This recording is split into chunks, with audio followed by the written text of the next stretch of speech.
Welcome to Streaming News Network by Claude McDaniel. News without the hype and biased reporting. Please like and subscribe. This is Claude McDaniel with Streaming News Network. President Donald Trump has announced a new executive order aimed at combating illegal immigration, financial fraud, human smuggling, and drug trafficking by targeting the financial networks that support those activities. According to the president, the order directs the United States Treasury Department to work with banks, credit card companies, and other financial institutions to identify and restrict accounts allegedly being used to facilitate illegal immigration, criminal cartel operations, human smuggling, and drug trafficking. Trump stated that access to the nation's financial system should be limited to individuals who are legally present in the United States and engaged in lawful business activities. He said accounts found to be supporting illegal immigration or holding government benefits obtained by individuals living in the country illegally could be frozen, seized, or subject to forfeiture, with recovered funds potentially returned to taxpayers. The president also criticized policies that allow certain forms of identification to be used to open financial accounts, arguing that tighter controls are needed to protect the integrity of the banking system. Trump said the order is intended to curb billions of dollars in criminal financial activity and described it as a major step toward strengthening border security and immigration enforcement. This is Claude McDaniel for Streaming News Network.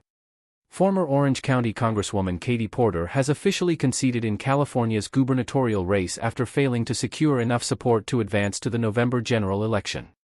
Porter, who entered the contest as one of the early Democratic favorites, struggled to gain momentum in recent months. Her campaign faced setbacks following widely circulated videos that drew criticism and coincided with a sharp decline in polling numbers. On Tuesday evening, Porter acknowledged the outcome in a statement to supporters, saying that while vote counting would continue, it was clear her campaign would not move forward to the next stage of the election. She thanked supporters and expressed pride in the campaign's efforts. Porter joined several other Democratic candidates who ended their campaigns after disappointing primary results, including former Los Angeles Mayor Antonio Villaraigosa and San Jose Mayor Matt Mahan.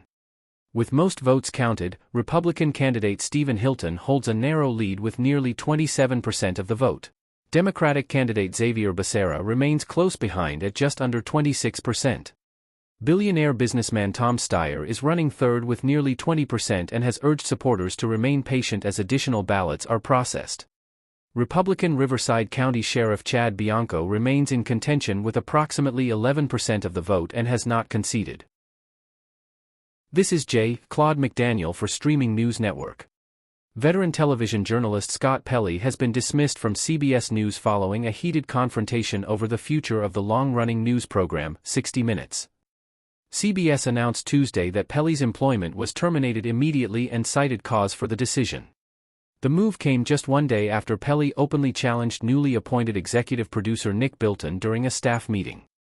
According to reports, Pelley questioned recent management decisions, including the dismissal of several senior producers and correspondents. During the meeting, he also sharply criticized CBS News leadership and accused executives of undermining the legacy of 60 Minutes. In a termination letter, Bilton wrote that Pelley's opposition to the program's new direction had become unmistakably clear and that the network had decided to end his employment. The firing is expected to intensify scrutiny surrounding recent changes within CBS News and the leadership of editor-in-chief Bari Weiss, whose efforts to reshape the network have generated significant debate among staff and industry observers. The controversy also comes amid lingering tensions following the settlement of a lawsuit filed by President Donald Trump over a 2024 60 Minutes interview with former Vice President Kamala Harris, a case that drew widespread attention throughout the media industry. This is Claude McDaniel for Streaming News Network. The basketball world is mourning the loss of Hall of Fame coach and former National Basketball Association player Rick Adelman, who has died at the age of 79. The National Basketball Coaches Association announced his passing on Monday. No cause of death was released. Adelman enjoyed a distinguished career that spanned decades as both a player and coach. Selected by the San Diego Rockets in the 1968 National Basketball Association draft, he went on to play 7 seasons in the league with several teams, including the Portland Trail Blazers, Chicago Bulls, New Orleans Jazz, and Kansas City Omaha Kings. After his playing career ended, Adelman transitioned into coaching, beginning at the collegiate level before joining the Portland Trail Blazers coaching staff. He later guided the franchise to 2 National Basketball Association Finals appearances. Adelman also led the Golden State Warriors, Sacramento Kings, Houston Rockets, and Minnesota Timberwolves. During his tenure in Houston, the Rockets recorded a remarkable 22-game winning streak, one of the longest in league history. He retired from coaching in 2014 and was inducted into the Naismith Memorial Basketball Hall of Fame in 2021. Rick Adelman is survived by his wife, Mary Kay, 6 children, and 12 grandchildren. This is J. Claude McDaniel for Streaming News Network. Authorities in Indianapolis continue to investigate the fatal shooting of 23-year-old Brett Scrogum, a recent graduate of Indiana University's Kelley School of Business, who was killed Thursday night in a downtown parking garage. Police say Scrogum suffered a gunshot wound near the Indiana Convention Center while on his way to meet his parents for a baseball game. He was transported to a hospital but later died from his injuries. Investigators say a witness reported hearing gunfire and seeing a man flee the area, but no arrests have been made. Scrogum graduated in May and was recognized among the university's top 100 students. Friends and family have described him as a gifted young man with exceptional promise and strong Christian values. The case has also drawn attention from elected officials. Speaking on the Senate floor, Indiana Senator Jim Banks honored Scrogum's memory and praised his character based on accounts from family and friends. Banks also expressed concern about recent violent crime in Indianapolis, noting several other recent homicides and calling for stronger enforcement efforts.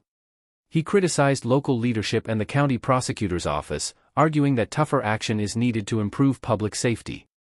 The investigation into Scrogum's death remains ongoing. This is J. Claude McDaniel of Streaming News Network. The music world is mourning the loss of legendary rhythm and blues singer Peabo Bryson, who has died at the age of 75. According to a statement released by his family, Bryson passed away Tuesday following complications from a stroke. Family members thanked fans, friends, and colleagues for the outpouring of support and said they take comfort in knowing his music and legacy will continue to inspire future generations.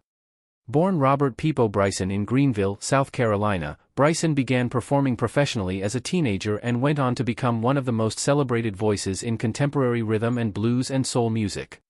During a career that spanned more than 5 decades, he recorded more than 20 studio albums and earned 8 Grammy Award nominations. Bryson became widely known for hit songs including Feel the Fire, Reaching for the Sky, and If Ever You're in My Arms Again. He also achieved international fame through his award-winning duets, including Beauty and the Beast with Celine Dion, A Whole New World with Regina Belle, and Tonight, I Celebrate My Love with Roberta Flack. Often called the King of Balladeers, Bryson was admired for his powerful vocals, romantic style, and lasting influence on popular music. He is survived by his wife, Tanya Boniface Bryson, and their son. This is J. Claude McDaniel with Streaming News Network. A missing person case involving an American woman who disappeared while sailing in the Bahamas has now escalated into a homicide investigation.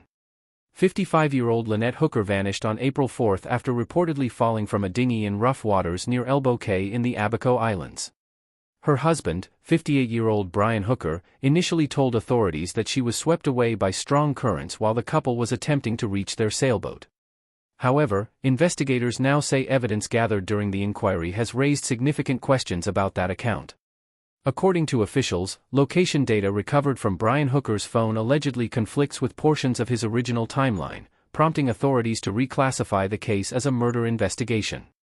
The United States Coast Guard has deployed a dive team to search waters near the area where Lynette was last seen, while investigators have also been authorized to conduct a detailed forensic examination of the couple's sailboat, which was transported to Fort Lauderdale, Florida.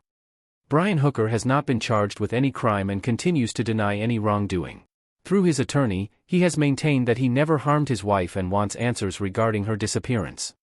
Because both individuals are United States citizens and the vessel was registered in the United States, federal authorities, including the Federal Bureau of Investigation, are assisting in the case. The investigation remains ongoing. This is J. Claude McDaniel with Streaming News Network. Authorities in Idaho have released the cause of death for Kelly Lee Curtis, the older sister of actress Jamie Lee Curtis. According to the Blaine County Coroner's Office, Kelly Curtis died of natural causes at the age of 69. Officials said she had been receiving hospice care during the week leading up to her passing on May 30 and died peacefully at her home with her husband, John Marsh, by her side. Jamie Lee Curtis announced her sister's death in a heartfelt social media tribute, describing Kelly as a generous, curious, and spirited person who touched the lives of many family members and friends. She also reflected on cherished family traditions and memories shared throughout their lives. A graduate of Skidmore College, Kelly Curtis pursued acting in New York City before relocating to Bellevue, Idaho, where she and her husband founded an independent production company known as Liberty Films. Her obituary also highlighted her commitment to charitable causes. Alongside her father, Tony Curtis, she helped raise funds to support restoration efforts at the Doheny Street Synagogue, one of Europe's most significant Jewish landmarks. Kelly Lee Curtis is expected to be cremated. This is Claude McDaniel with Streaming News Network. Actor Nick Pasquale has been sentenced to 32 years to life in prison for the 2024 stabbing attack that nearly claimed the life of his former girlfriend, makeup artist Ali Shehorn. The sentence was handed down Tuesday in a California courtroom after a jury found the 36-year-old actor guilty on multiple charges, including attempted murder, assault, and burglary. Prosecutors also secured findings related to great bodily injury in connection with domestic violence involving a knife. Authorities say Pasquale broke into Shehorn's home during the early morning hours of May 23, 2024, and stabbed her more than 20 times before fleeing the scene. He was later arrested at a border checkpoint in Texas. Investigators noted that Shehorn had recently sought a restraining order against Pasquale, alleging prior incidents of abuse. She also filed a civil lawsuit against him in recent days. Despite suffering devastating injuries, Shehorn survived the attack after a roommate discovered her and called emergency responders. She underwent emergency surgery and spent several days in intensive care. Following the sentencing, Pasquale issued a statement expressing sadness over the case and indicated that he intends to appeal the conviction while focusing on recovery and accountability. Thank you for listening to Streaming News Network videos and shorts. Please like and subscribe to our news channel.